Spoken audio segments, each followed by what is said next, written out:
Hi, today is March 27th.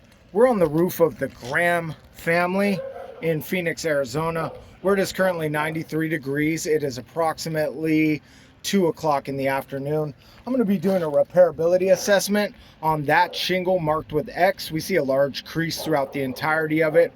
I have the shingles that interlocked with it numbered as 1, 2, 3, 4, 5, 6, 7, 8. All of these connect or touch the shingle that we will be removing and reinserting. First, what I want to do is diagnose the shingle. What we have here is we have conventional shingle. The shingle starts here, the shingle ends there. I need to make sure that it is completely separated from all material that binds it to the books beneath it, books 7 and 8. So I'll just go ahead and run that across there. It does look like this book is fully separated. It's been flopping in the wind. Now I need to do the same things for books 3 and 4. So I start at the strongest part of the book, which is where the teeth are. And I can already tell this roofing snake is not going to work for that. I'm going to switch to a tool that's better for this flat bar here. And I'm going to try to get the shingle separated. So I'm going to start with these things are just matted down, and getting underneath it is very, very difficult. There we go. I am underneath it. Let's see if we can work our way across. I'm having some problems getting across here.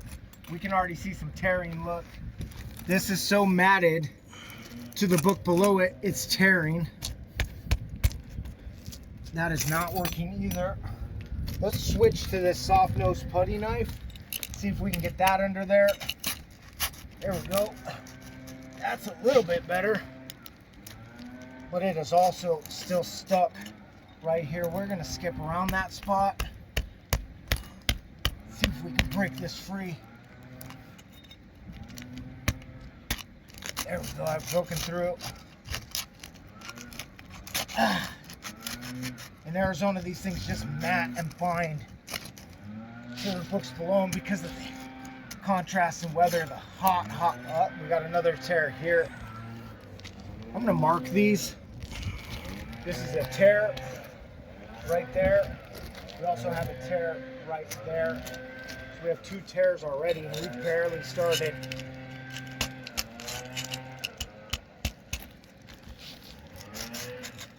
I like this tool because it's rounded. Typically, once I get it underneath the shingle, I can work it across, but this one is just so bound. Man, it does not want to give.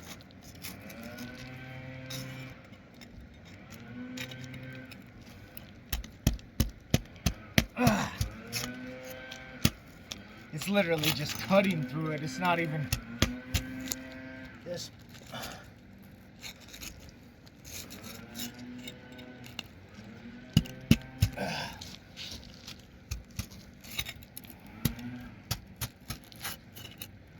These shingles are so matted down and thin.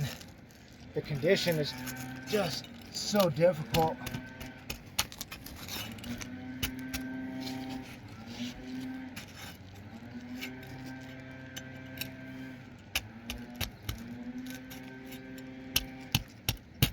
See, we have a large tear here as well. So book 3 has 3 tears in it. We've barely begun the process, and we're already having this much problem.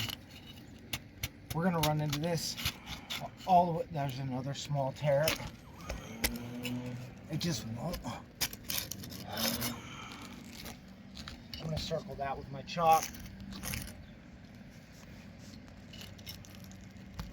Start right here where the strongest part of book 4 is, which is the tooth. Because there's double coverage, double area there, it's the best place to start, the least likely to tear. But you can just see that these are so starting to tear again. No matter what I do, I cannot break through. Oh, there we go.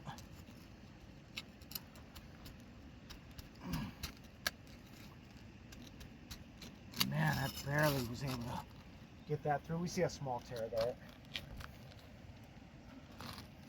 Book 4 also has a tear in it. As small as it is, it's still a tear.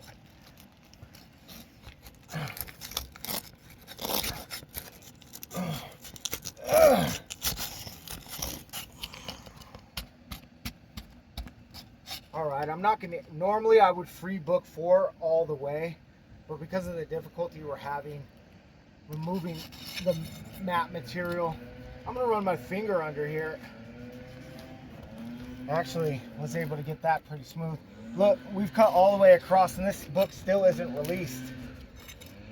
There's still material right here that's holding the book down. Boom. We have a large amount of matte transfer. Look at all this matte transfer here. All this fiberglass. That's ripped off from the bottom of this. That's how reinforced and stuck down this is. Look, we got a big glob over here as well. Right here and right here. So I'm going to mark book 3 with matte transfer on multiple different areas.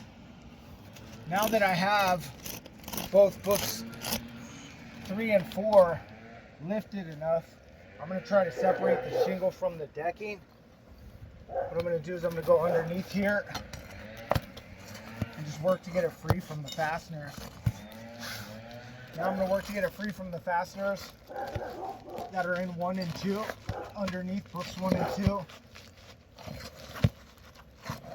I like to do this without having to release books 1 and 2 of the problem that we had with books 3 and 4. I can see that there's a fastener. There we go. I do have the shingle book removed. I'm going to set that off to the side. I'm going to do an investigation underneath here to see if there's things that impede us from a reinsertion. One of the things I can see clearly is there's a nail underneath 2 that has popped out. So I need to free book 2 completely.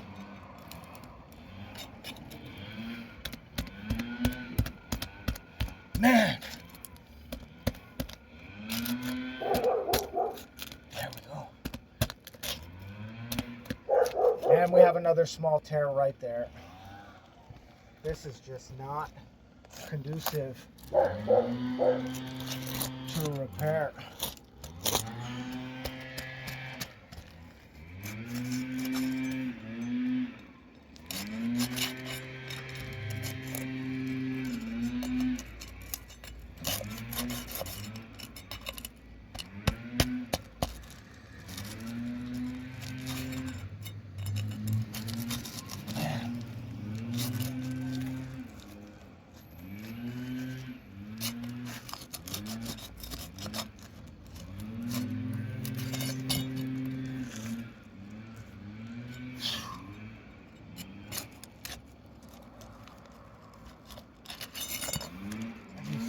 There, I'll get it out of the way, toss that off to the side.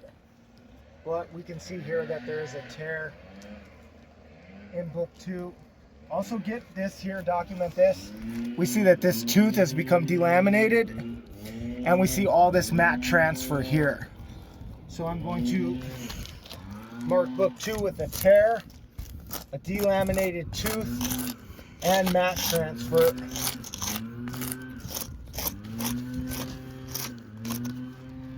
Now I'm going to investigate underneath here to make sure that we have a surface that's able to take the shingle reinsertion.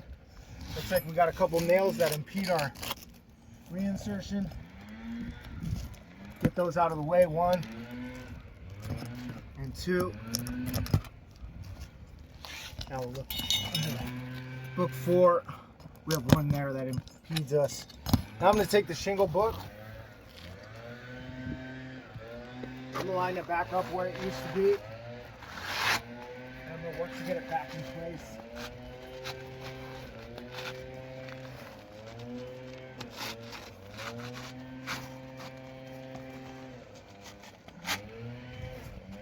I do have the shingle book back in place, and I'm going to go ahead and try to reinsert it with some nails. So I use 1 1/4" per code roofing nails and the recommended roofing snake. The reason why I use the roofing snake is so I don't have to lift books 3 and 4 more than necessary to get an appropriate nail strike. So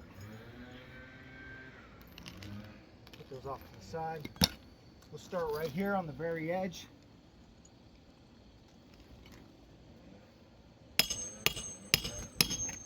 Boom, we do have our nail driven in. We have to go back on top of the nail because the roofing snake has a lip that doesn't drive the nail in all the way.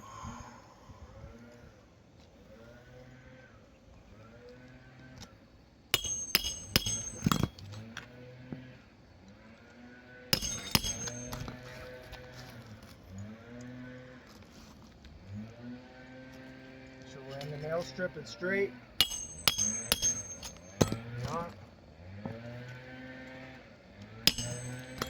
Boom. I do have the shingle back in place. But let's just do a review real quick.